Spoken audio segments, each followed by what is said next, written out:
അടുത്ത മാസം July 21-ന് Indian പാർലമെന്റിന്റെ മൺസൂൺ സമ്മേളനം ആരംഭിക്കുകയാണ്. ഈ മൺസൂൺ സമ്മേളനത്തിൽ തന്നെ സുപ്രധാന ബില്ലുകൾ കൊണ്ടുവരാൻ BJP നീക്കം തുടങ്ങിയിട്ടുണ്ട്. മുൻപ് പരാജയപ്പെട്ട ബില്ലുകൾ അടക്കം കൊണ്ടുവരാനുള്ള നീക്കമാണ്. ഇത്തവണ അതിൽ വിജയിച്ച് കയറാമെന്ന് BJP കണക്ക് കൂട്ടുന്നു. കാരണം പാർലമെന്റിലെ നമ്പറുകളുടെ ഒരു കളിയിലാണ് ഇപ്പോൾ BJPക്ക് വലിയ ആത്മവിശ്വാസം ലഭിച്ചിരിക്കുന്നത്. ഏപ്രിൽ മാസത്തിൽ തള്ളിപ്പോയ ഡീലിമിറ്റേഷൻ, വനിതാ സംവരണം, ഒരു രാജ്യം ഒരു തെരഞ്ഞെടുപ്പ് ബില്ലുകൾ വീണ്ടും കൊണ്ടുവരാനുള്ള ഒരുക്കത്തിലാണ് BJP. അതിനവരെ പ്രേരിപ്പിക്കുന്നത് ഇപ്പോൾ പ്രതിപക്ഷ നിരയിലുണ്ടായ വിള്ളലുകൾ തന്നെയാണ്. ഏപ്രിൽ നടന്ന തെരഞ്ഞെടുപ്പിൽ 528 പേർ സഭയിൽ ഹാജരായിരുന്നു. അന്ന് BJP പക്ഷത്തിന്, അതായത് NDAക്ക് ലഭിച്ചത് 298 വോട്ടുകളായിരുന്നു. എതിർത്തവർക്ക് 230 വോട്ടുകളിൽ ലഭിച്ചു.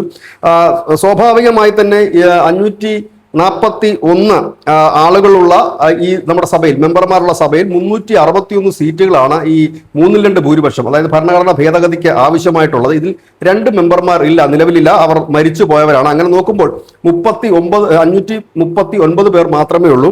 അപ്പോൾ ആ 539 പേരുടെ 2% മാത്രം മതിയാകും. ഇവിടെയാണ് DMKയുടെ 22 അംഗങ്ങൾ, പുതിയതായിട്ട് തൃണമൂൽ കോൺഗ്രസിൽ നിന്നും അടർന്ന NCPI എന്ന് പറയുന്ന ഒരു രാഷ്ട്രീയ പാർട്ടി രൂപീകരിച്ചു. അതിൽ 20 MP-മാരുണ്ട്.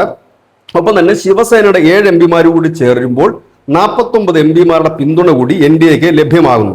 അങ്ങനെയെങ്കിൽ കഴിഞ്ഞ തവണ ലഭിച്ച 298 വോട്ടും ഈ 49 വോട്ടും ചേരുമ്പോൾ 347 വോട്ടുകൾ NDA പക്ഷത്തിന് നേടും. പക്ഷെ അവിടെ കൊണ്ടും കാര്യമില്ല.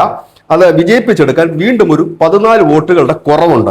ഈ 14 വോട്ടുകൾ ഈ പ്രതിപക്ഷ പാർട്ടികൾക്കിടയിലുള്ള ചെറു പാർട്ടികളും മറ്റും ഈ വോട്ടെടുപ്പ് വേളയിൽ വിട്ടുനിൽക്കുമെന്ന് തന്നെ BJP കരുതുന്നു. അങ്ങനെ അവർ വിട്ടുനിൽക്കുകയാണ് എങ്കിൽ അവരുടെ അംഗസംഖ്യ, അതായത് ടോട്ടൽ പാർലമെന്റിന്റെ അംഗസംഖ്യ 533 മാറും.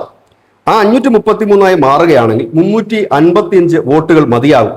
അതായത് ഇപ്പോൾ BJP കരുതുന്നത് തങ്ങളോടൊപ്പം നിൽക്കുന്ന മാക്സിമം MP-മാരെ, അതായത് DMKയിലെയും ഈ TMC പിളർന്നു വന്നതും ശിവസേന MP-മാരെ കൂട്ടത്തിൽ നിർത്തുകയും ഒപ്പം തന്നെ പ്രതിപക്ഷ പാർട്ടികളിൽ വോട്ട് ചെയ്യാതെ മെമ്പർമാർ ഇറങ്ങിപ്പോകുന്ന ഒരു സാഹചര്യം കൂടി വന്നാൽ വളരെ എളുപ്പത്തിൽ ഇത് പാസ്സാക്കി എടുക്കാൻ കഴിയും. ധൃതി പിടിച്ചിപ്പോൾ ഈ ബില്ല് കൊണ്ടുവരുന്നത് പാസ്സാക്കാൻ കഴിയുമെന്നുള്ള ഉറച്ച വിശ്വാസത്തിൽ തന്നെയാണ്.